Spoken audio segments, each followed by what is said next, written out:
umuntu umwe ushobora kuvuga ijambo rimwe gusa maze ibinyamakuru byo ku isi yose bigatangira kumuvugaho. Uyu munsi umuntu umeze utyo ni Donald Trump.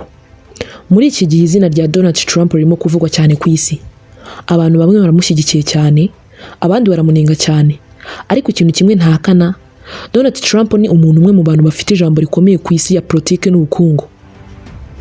Hari n'abavuga ko uburyo afatamo ibyemezo bishobora kugira ingaruka ku bihugu byinshi ku isi.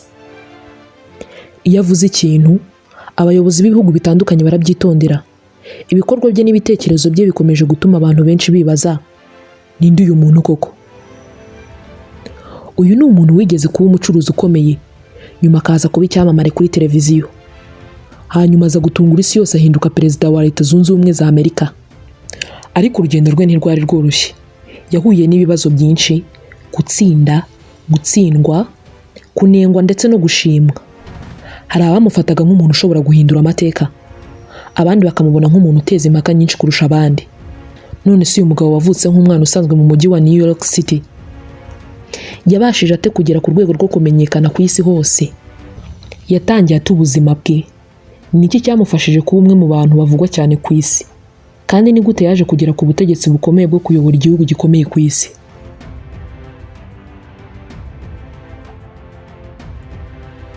Donald Trump yavutse ku itariki ya 14 Kamena 1946 I Queens, igice cy'umujyi wa New York. Izina rye ryuzuye ni Donald John Trump. Yavukiye mu muryango munini. Izina rya se ryari Fred Trump, kandi yari umucuruzi ukomeye cyane wubatse amazu muri New York. Izina rya nyina wa Donald ryari Mary McLeod. Trump kandi yakomokaga muri Scotland. Donald yari afite abavandimwe be 4. Yari umwana wa 4 mu muryango. Abavandimwe be bari Mild na Fred Jr. Elizabeth na Robert Donald. Donald yakuriye mu muryango ukize, ariko nanone yigishijwe gukora cyane. Nyuma y'igihe, Donald Trump yagiye ku ishuri rya Q Forest akiri muto. Nyuma yagiye mu ishuri ry'igisirikare cyitwa New York Military Academy. Trump yagiye kuko se yatekerezaga ko iryo ryo ryamwigisha discipline kandi rikamufasha kuba umuntu ukomeye. Nyuma y'ibyo, Donald yagiye muri Fordham University in New York. Hashize imyaka 2 yimukira muri Wharton School ya University of Pennsylvania, ishuri rizwi cyane ry'ubucuruzi. Aho yahashoje afite impamyabumenyi mu bukungu mu 1968. Nyuma yo kurangiza ishuri, Donald Trump yatangiye gukorera ubucuruzi bwa se bwitwaga Trump Organization. Yahawe akazi ko kuyobora ubucuruzi no kubaka ibintu bishya. Se wa Donald yari amaze kubona amafaranga menshi yubaka amazu. Yabonwaga nk'umucuruzi ukomeye mu mwaka w'1980. Donald Trump yatangiye kubaka inyubako zizwi cyane nyinshi. Yubatse Trump Tower, inyubako cyane nini muri New York, yabaye imwe mu nyubako zizwi cyane ku isi. Donald kandi yaguze casinos nyinshi muri Atlantic City. Akorera amafaranga menshi muri icyo gihe. Donald Trump ntiyarazwi gusa kubera ubucuruzi bwe, ahubwo no kubera style ye yagaragaraga kuri TV no mu binyamakuru. Abantu bamubonaga nk'umuntu ukize, ufite imbaraga, umurongo uzwi cyane nka You Are Fired wacaga kuri TV show The Apprentice. Ibi byamugize icyamamare kurushaho. Ubuzima bwa Donald Trump ntago ari ubucuruzi gusa, yanakoze ubukwe 3 n'abana benshi. Reka tuvuge ku muryango we. Ubukwe bwa mbere mu 1977, Donald Trump yashatse umugore witwaga Ivan Zelnichkova. Yakomokaga muri Czechoslovakia, ubu ni Czech Republic. Ivan yari umunyamideli kandi yifashije. Donald mu bucuruzi bwe hamwe babyaranye abana 3. Donald Trump Jr. yavutse mu 1977. Ivan Trump wavuka mu 1981. Eric avuka mu 1984. Ariko nyuma y'imyaka 15 bashakanye, Donald na Ivan baratandukanye. Mu mwaka w'1992 baratandukanye, ariko bagumye hafi kubera abana babo. Yaje gukora ubundi bukwe Mara Maples, umukinnyi wa filime. Babyaranye umukobwa umwe witwaga Tiffany Trump wavutse mu 1993. Ikibabaje ni uko nyuma y'ubukwe umubano wabo utamaze igihe kirekire. Donald na Mara batandukanye mu 1999. Nyuma yaho gato Trump yaje gukora ubukwe bwa gatatu na Melania Trump muri 2005. Donald Trump yashatse Melania, nawe yari umunyamideli akomoka muri Slovenia. Melanie ni umugore wa gatatu wa Donald. Hamwe babyaranye umuhungu umwe witwa Barron Trump wavutse muri 2006. Barron ni umwana muto mu bana ba Donald Trump. Donald Trump afite abana 5. Donald Trump Jr. akorana na se mu bucuruzi bwa Trump Ivanka. Trump yakoraga nk'umujyanama wa se igihe yari perezida. Yashakanye na Jared Kushner kandi bafite abana. Eric Trump nawe akorana mu bucuruzi bwa Trump kandi yarashatse afite abana. Tiffany Trump ni umukobwa wa Donald, Mara Meeples, kandi arimo kwiga amategeko. Barron Trump ni umwana muto wa Donald kandi aracyari ku ishuri. Donald Trump kandi ni sekuru. Abana be bafite abana, bityo afite abuzukuru benshi.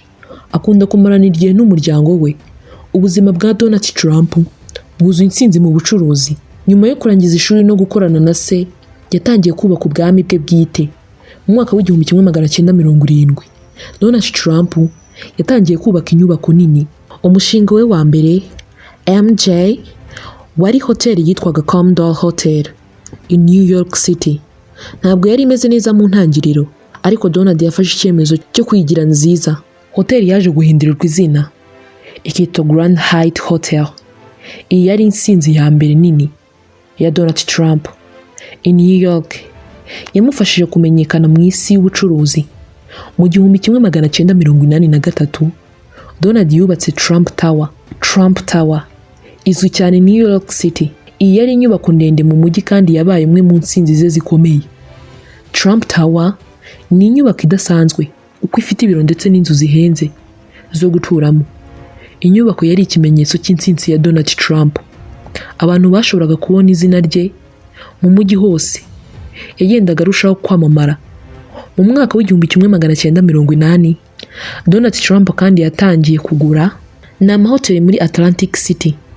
Atlantic City ni ahantu hazwi kubera casinos zose, kandi Donald yashakaga kuba igice cyabyo. Yaguze casino nini yitwaga Trump Taj Mahal. Yari casino nini cyane ku isi. Igihe yafungurwaga mu 1990, nubwo yari casino nini, ntabwo yabonye amafaranga ahagije. Mu ntangiriro Donald yahuye n'ibibazo byinshi, ariko yakomeje gukora cyane kugira ngo ubucuruzi bwe bukomeze. Donald Trump ntiyahagarariye ku nyubako ya casinos gusa, yashakaga ko izina rye rimenyekana hose. Mu myaka y'1990 yatangiye kugaragara kuri TV. Abantu bamubonaga mu biganiro no mu binyamakuru. Personality ye nini yamugize umuntu ukunzwe cyane. Yamenyekanye nk'umuntu ukize, ufite imbaraga kandi watsinze. Trump muri 2004 yatangiye kuyobora reality TV show izwi cyane yitwa The Apprentice.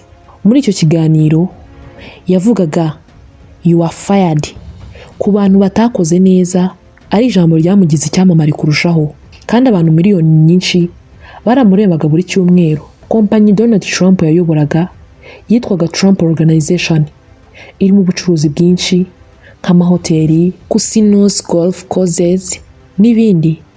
Mu myaka myinshi yakoresheje izina rye gukora ahantu henshi hazwi. Donald ndetse yashize izina rye ku nyubako hirya no hino ku isi. Izi nyubako zamenyekanye cyane nka Trump Towers kandi zabaye ibimenyetso by'intsinzi ye. Yanashizeho golf courses mu bihugu bitandukanye kandi zabaye zikundwa cyane n'abantu bakunda gukina golf. Donald Trump yari yarahindutse brand abantu bamenye. Nubwo Donald Trump yabaye umunyabikorwa watsinze cyane, ntabwo ibintu byose byagenze neza.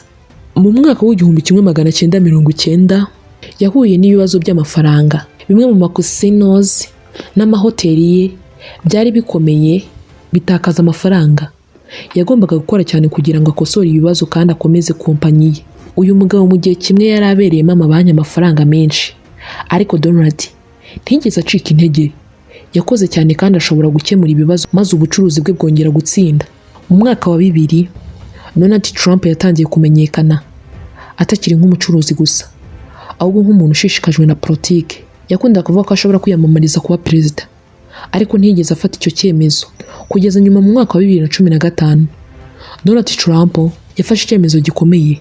Yatangaje ko agiye kwiyamamariza kuba perezida wa United States. Abantu benshi baratangaye kuko atari yarigeze aba muri politike mbere, ariko Donald Trump yari yizeye. Yizeraga ko ubunararibonye bwe mu bucuruzi bwamufasha kuyobora igihugu.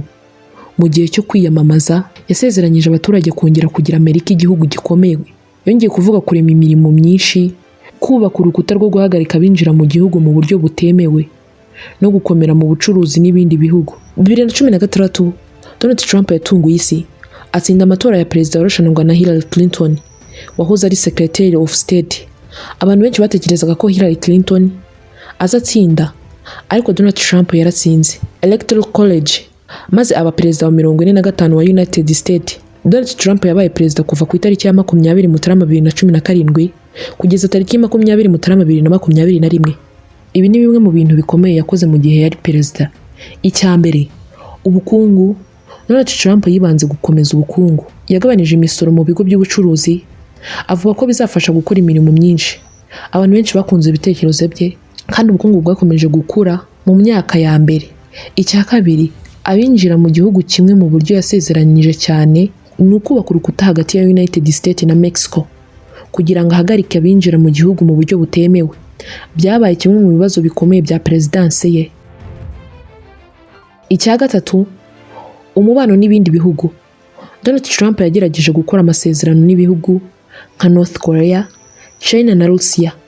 Yahuye n'umuyobozi wa North Korea, Kim Jong-un, kugerageza guhagarika gukora intwaro za nuclear. Icya kane, ubuvuzi. Donald Trump yagerageje guhindura system y'ubuvuzi. Yashaka kuyigira ihendutse kandi yoroshye kugira ngo abantu babone insurance y'ubuvuzi, ariko byari ikibazo gikomeye kandi si ibitekerezo byose byemejwe.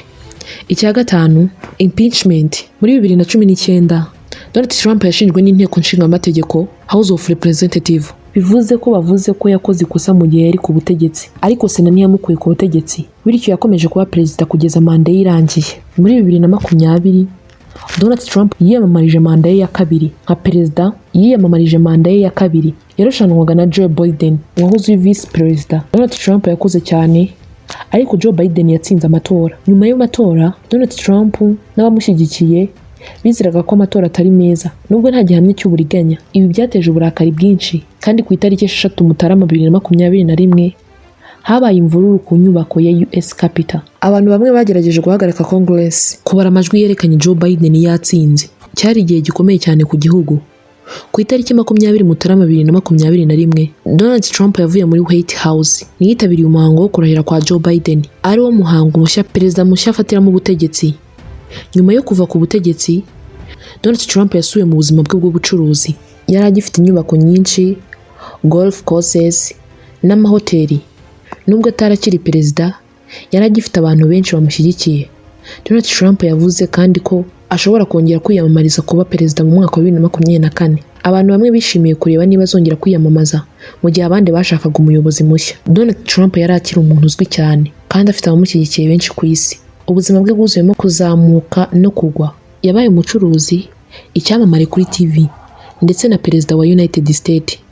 Ni umuntu utaragize ureka inzozi ze. Uko ibibazo yaba yarahuye nabyo byose, inkuru yigaragaza ko gukora cyane no kwigirira icyizere bishobora gutuma umuntu agera ku bintu bikomeye. Niyo yaba yaratsinzwe amatora, yakomeje kugira uruhare mu guhindura isi. Niba nawe ukunda ibikorwa by'uyu mugabo, wabaye ikimenya bose, wakanze isi, yaba muri politike ndetse n'ubucuruzi, wamenya igitekerezo cyawe muri komenti. Njye wabagezaga iki kiganiro, nitwa Mbabazi Ali. Amahoro y'Imana bane namwe.